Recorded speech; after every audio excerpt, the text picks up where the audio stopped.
क्या आपका राहु ग्रह किसी भी ग्रह के साथ है? क्या प्रभाव होगा, आइए देखते हैं। मित्रों, सादर जय श्री कृष्ण। मैं पंडित कमलेश शर्मा और आप देख रहे हैं हमारा ये यूट्यूब चैनल। मित्रों, बहुत बहुत स्वागत है, बहुत बहुत अभिनंदन है हमारे इस यूट्यूब चैनल में। मित्रों, राहु एक छाया ग्रह है। ज्योतिष में राहु को बुरा और अशुभ ग्रह माना गया है। लोग राहु का नाम सुनते ही परेशान हो उठते हैं। जन्म कुंडली में राहु का असर होने से बीमारियां, परेशानियां और असफलता पीछे लग जाती हैं। आइए जानते हैं कि जन्म कुंडली में राहु के अन्य ग्रहों से युति होने से व्यक्ति के जीवन पर क्या प्रभाव पड़ता है। राहु ही केतु के साथ योग कर काल सर्प योग का निर्माण करता है। ऐसी स्थिति जब सभी ग्रह राहु और केतु के बीच स्थित हो जाएं, उसे ही काल सर्प योग माना जाता है। राहु निश्चित रूप से एक पापी ग्रह है, एक छाया ग्रह है। जब भी राहु की महादशा चलती है या राहु की अंतर्दशा चलती है, राहु गलत स्थान पर बैठ जाते हैं या शुभ ग्रह के साथ बैठ जाते हैं, तो निश्चित रूप से राहु आपको परेशान करते हैं। परेशानियां आपका पीछा नहीं छोड़ती। घर में क्लेश की स्थिति निर्मित होती है। भूमि भवन प्रॉपर्टी के झगड़े होते हैं। विवाद की स्थिति निर्मित होती है। नौकरी में जांच शुरू हो जाती है या नौकरी नहीं लग पाती, विवाह नहीं हो पाता। ऐसे में आइए समझते हैं राहु कौन से ग्रह के साथ है आपका, इसका क्या प्रभाव होता है। राहु और मंगल, यदि आपका राहु और मंगल जन्म कुंडली में एक साथ हैं तो इसे अंगारक योग भी कहते हैं। ये योग भाई के लिए अशुभ रहता है।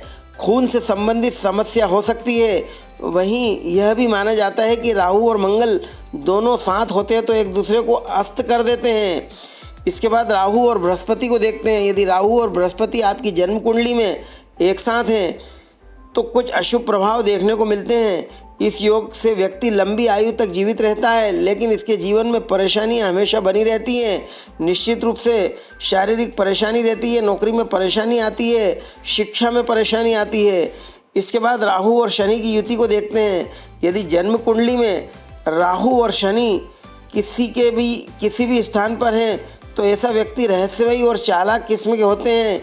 ये लोग गलत तरीक़ों से बहुत अधिक पैसा कमाते हैं। 2 नंबर के काम भी कर सकते हैं। कोई भी गलत काम करने में चूकते नहीं हैं। निश्चित रूप से इन्हें गलत लोग ही मिलते हैं। इसके बाद राहु और सूर्य की युति के बारे में देखते हैं। यदि जन्म पत्रिका में राहु और सूर्य का प्रभाव यदि आपकी पत्रिका में है तो निश्चित रूप से पिता पुत्र में विवाद रहता है, परेशानियां आती हैं। राहु ही सूर्य का ग्रास बनता है। निश्चित रूप से आपकी पर्सनालिटी कम रहती है। आपको मानहानि भी हो सकती है। राहु सूर्य का योग निश्चित रूप से आपको नुकसान करता है। घर में विवाद की स्थिति निर्मित होती है। पिता पुत्र का विवाद होता है, पिता पुत्र में बनती नहीं है। घर में निश्चित रूप से अशांति का वातावरण बना रहता है। इसके बाद राहु और चंद्र की युति के बारे में जानते हैं। यदि राहु और चंद्र की युति आपकी जन्म पत्रिका में है तो मानसिक परेशानी का सामना आपको करना पड़ेगा। व्यक्ति सबसे ज़्यादा तनावग्रस्त रहेगा, माता का दुख रहेगा। निश्चित रूप से आपका मन अप्रसन्न हमेशा रहेगा। आप तनाव में रहेंगे, डिप्रेशन में रहेंगे, घर में अशांति रहेगी, माता और पुत्र की बिल्कुल नहीं बनेगी। नौकरी में निश्चित रूप से नुकसान होता है। व्यापार वृद्धि नहीं हो पाती, व्यापार में भी नुकसान होता है। इसके बाद राहु और बुध की युति के बारे में जानते हैं। जब भी राहु और बुध एक साथ होते हैं तो निश्चित रूप से सिर से संबंधित बीमारियां हो सकती हैं, डिप्रेशन हो सकता है और भी कई प्रकार की समस्या उत्पन्न होती है। निश्चित रूप से राहु के अशुभ प्रभाव आपके मन मस्तिष्क पर रहते हैं। राहु के अशुभ असर से व्यक्ति को अपमान का दंश झेलना पड़ता है। राहु के अशुभ प्रभाव से किसी काम में व्यक्ति को सफलता नहीं मिलती। जब कुंडली में राहु अशुभ होता है तो व्यक्ति नशे का आदी हो जाता है। राहु राजनीति का कारक ग्रह है, राजनीति में तो ले जाता है, लेकिन बदनामी का कारण भी यही ग्रह होता है।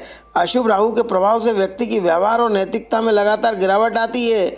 अगर आपकी जन्म कुंडली में राहु दोष है तो ये आपको बुरे प्रभाव देगा, लेकिन समस्या ये है कि आप कैसे पहचानेंगे कि राहु दोष है। तो हम आपको बताते हैं कि किन लक्षणों से आप जान सकते हैं कि आपकी जन्म पत्रिका में राहु दोष है कि नहीं है। अगर आपके घर परिवार में बिना बात घर में कलह होती है, हर काम बनते बनते बिगड़ जाते हैं, शत्रु बिना बात परेशान करते हैं, आपकी सेहत ठीक नहीं रहती या फिर आपका सम्मान कोई भी ना करता है, तो समझ लीजिए कि आपका राहु ग्रह खराब है। ऐसे में राहु की शांति करना आवश्यक है, राहु के उपाय करना आवश्यक है। इस प्रकार मित्रों, राहु एक छाया ग्रह है। जब भी इसकी दशा अंतर्दशा आती है या शुभ ग्रह के साथ होता है तो निश्चित रूप से आपको नुकसान करता है। शुभकामनाओं के साथ नमस्कार, जय श्री कृष्ण।